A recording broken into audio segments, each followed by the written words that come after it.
passengers, how are you? Jassé in the Jeep is back. I let you guys wait just a little bit, just a day, but I thank you guys for waiting. So today is very interesting. We got questions, I got some updates to let you guys know about, and we're just gonna talk. So buckle up and let's move forward. Hi everybody. So I don't know if you guys know or don't know Jassé in the Jeep, or at first it was Car Chronicles. Hi. I'm so glad that you guys are coming in.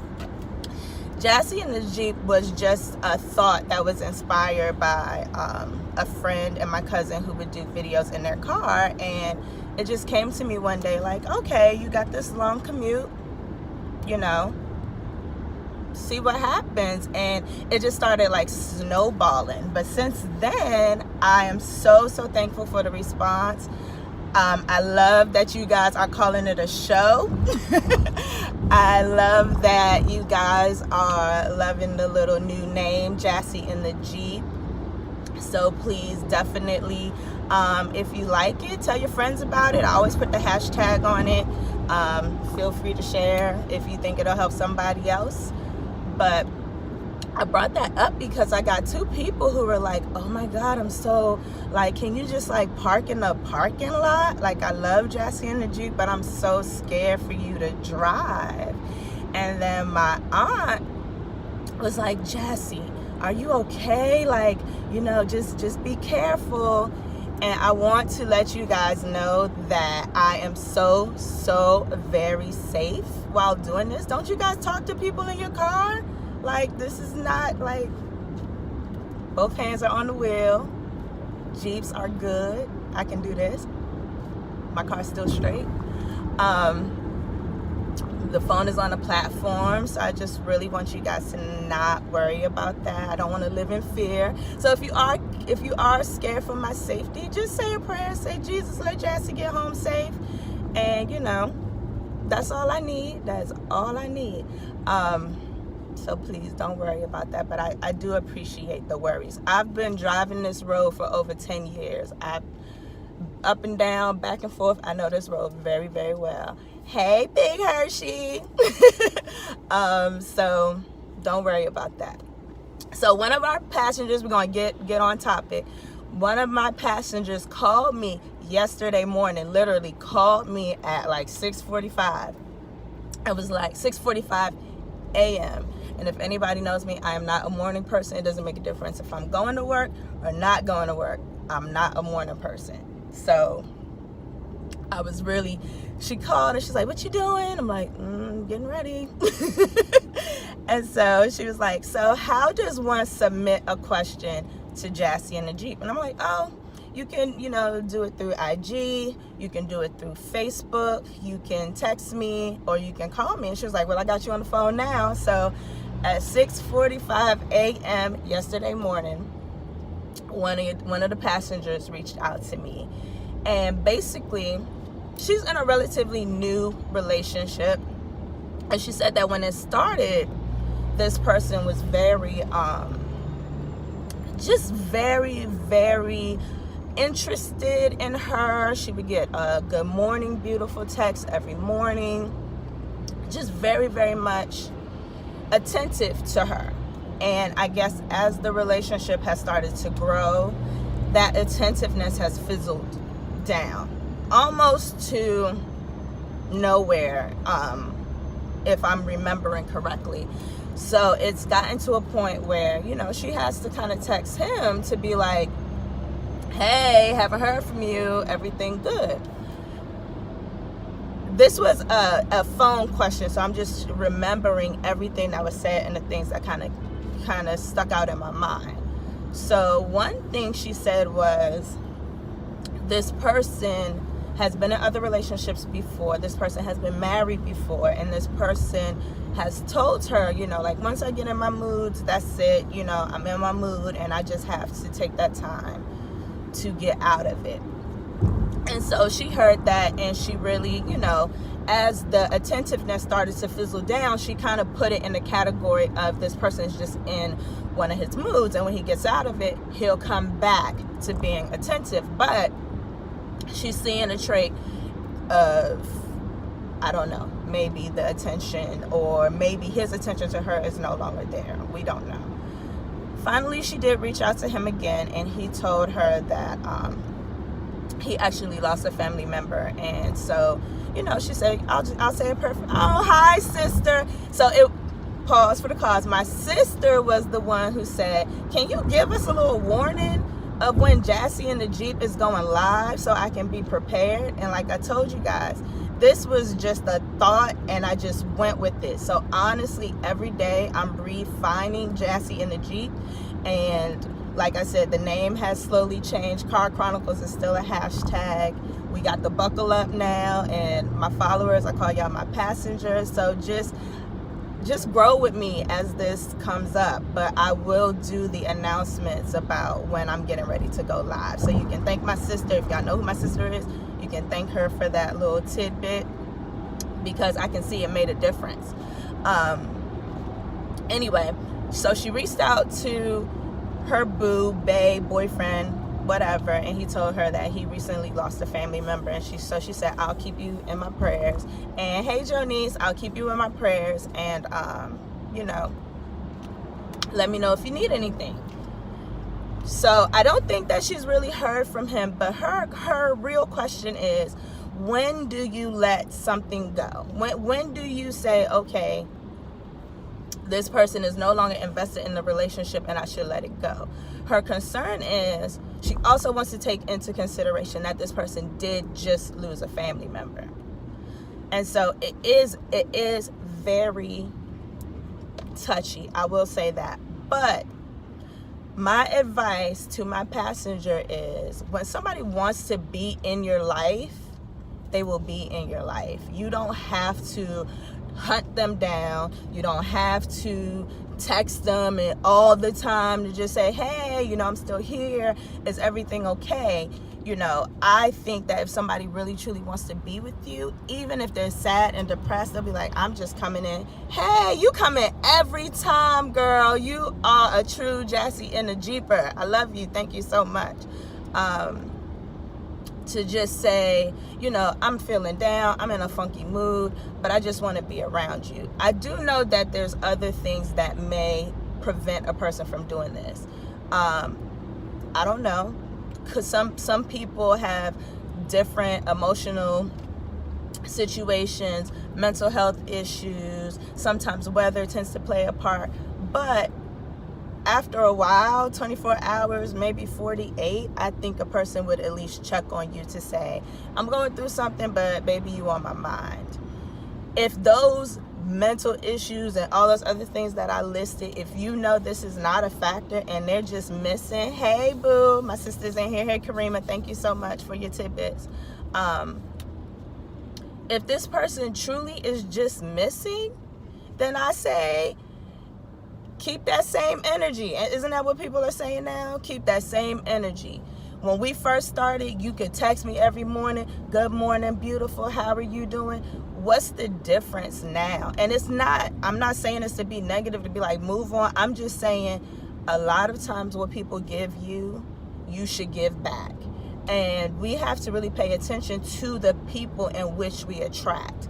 A lot of times we attract people that see something in us that they want us to heal or to help, or that they want to cling on to. And one thing that I know about my passenger, she's a very bubbly, loving, fun-spirited individual.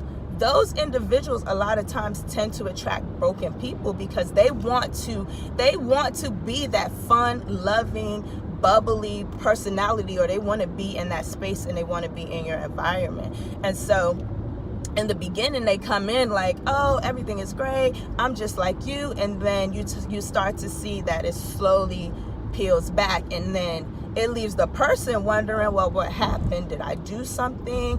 Are they not interested? What do I do? And it's also not fair when somebody then reaches out to you to say, I haven't heard from you in a while. Is everything okay? And then you say, oh, well, so and so or X, Y, and Z happened yesterday, and that's why I've been this way. When in actuality, this person hasn't heard from you even before that action took place. So it really, you're just using a situation to validate why you're missing, and that's not fair. And so I'm not saying stop dating this guy. I'm not saying any of those things. All I'm saying is the energy that they give you, give that energy back.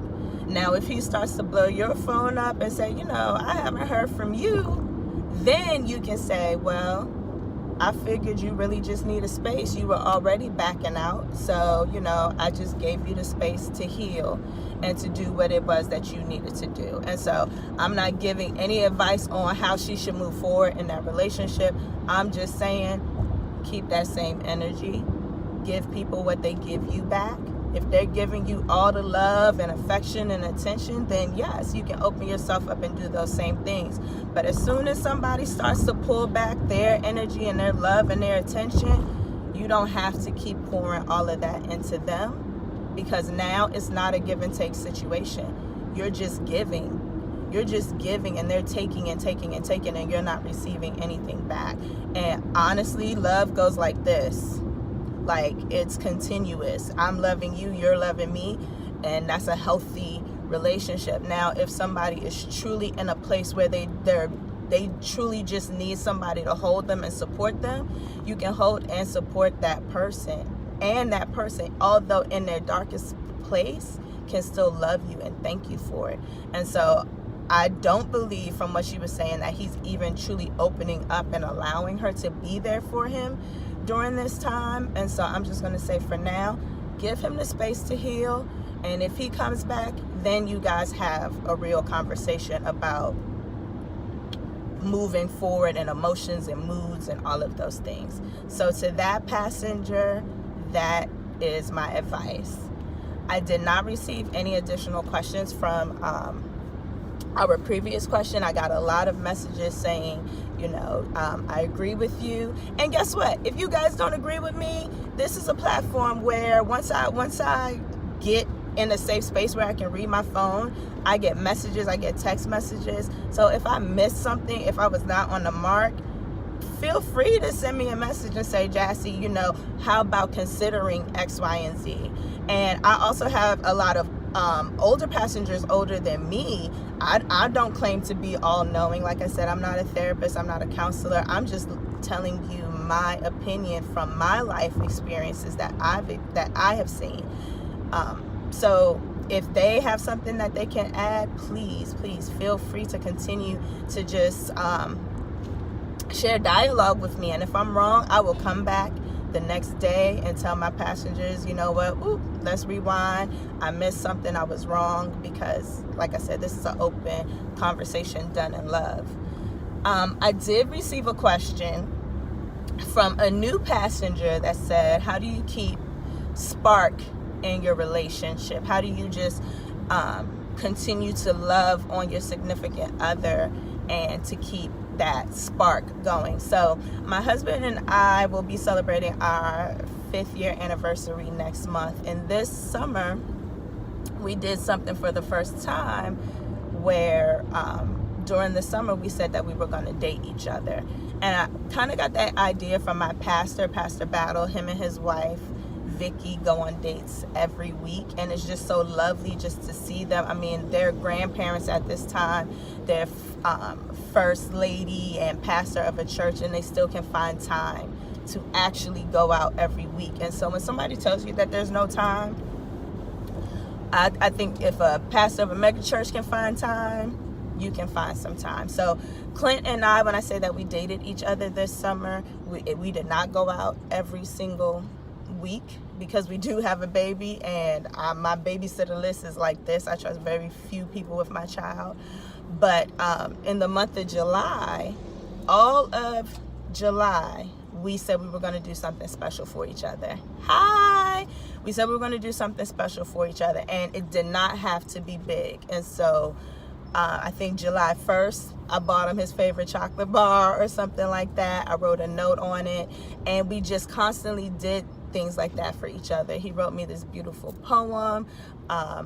I did acts of service for him. Like, I would just, just do something and be like, you don't have to worry about it. I knocked these dishes out. Don't worry about it. I know you got schoolwork. And we did that every single day for a month. And I mean, at first, in the beginning, you're like, what can I do? Like what can I really do for this person? And then you realize, now I'm thinking about them. I'm thinking about what they want. And just to see the little things that he would do for me, it just really just made me love him even more. So that was fun. Something else that we did was I bought a 500-piece puzzle. I've never put a puzzle together, but my husband very much likes puzzles. And we just, after we would put my son to bed over the weekend, we would set some time apart on Friday evening, and we would just put the puzzle together. And if you've never put a puzzle together with someone, please do so. You learn so much about a person when all the pieces are out on the table and you have this guide on the side, a picture. You have the picture on the side, but you don't know where any of the pieces go. I learned a lot about my husband. My husband is very meticulous when it comes down to the puzzle. Me, I'm just looking for the end pieces, and he's doing this whole kind of, his whole, I look at the shapes, and then these shapes so I'm looking at him all like, okay, that's how your mind works. But it allowed me to truly learn my husband, just sitting there. And then another thing, you're talking. There was no phone. Nobody was on their phone.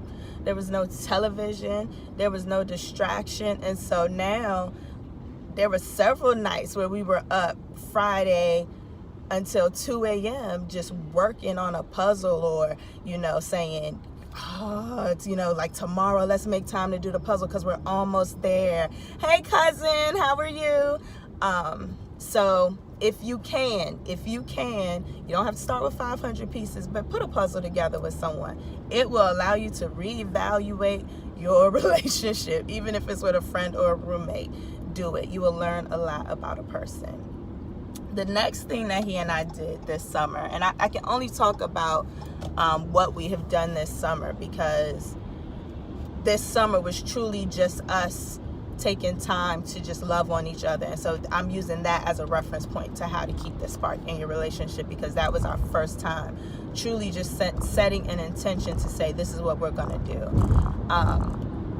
We decided to do things that we've never done before. So if he and I had never done something together or even apart, we did it. So I was at work one day, and my coworker had a boot on. She had hurt her ankle, and she said that she hurt her ankle doing roller derby. And she was like, once I get this boot back off, my roller derby will be, she said, the date or whatever. And I'm looking like, I've never been to roller derby. So I went home and asked my husband, I said, you ever done roller derby before? You ever watched? Did you ever seen it? He was like, nope. I said, okay, we're going to do it. And that day it was pouring down rain, and like God just opened up the earth. Like everything was saying, stay home. And we looked at each other. Well, we had already bought the ticket, so that was one thing. And we were like, you know what? We're going to do something that we've never done before. And we had such a good time. Roller derby is real.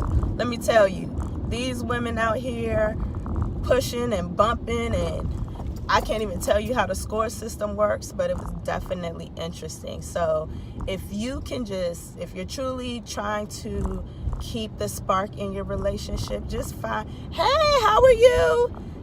Try to find something new that the two of you have never done before. Just whether it's going to a new city, going to a museum together, writing each other letters. I'm telling you, that puzzle idea will definitely teach you about your mate. It will, because we all look at things differently. Some of us are attracted to different things, and it's those differences that really allow us to say, you know what, I really like that. I love the attention to detail that my husband has, that he can look at something and just kind of contemplate on it and be like, I know how to do it. I love that. I love that when I was pregnant, people would be sending stuff to the house and I didn't even have to worry about it because my husband can read instructions and put it together. That in itself is just something, an attribute that I'm attracted to. And so if you guys can experience new things with your significant other, do so. You will learn so much about that person. So if you guys have any questions, if you have any tips that I forgot, this is a shorter Jassé in the Jeep because, like I said, I didn't get any follow-up questions, and it's a very interactive session. So the more you talk to me, the more I have to talk about. If there's nothing, then don't get mad when I say Jassé in the Jeep is postponed, because what I'm not going to do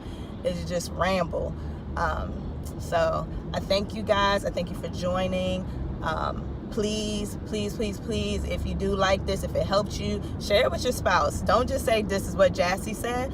Let them see it. And so, you know, it helps me have more passengers. So namaste. Have a great day. And I hope y'all like my glasses.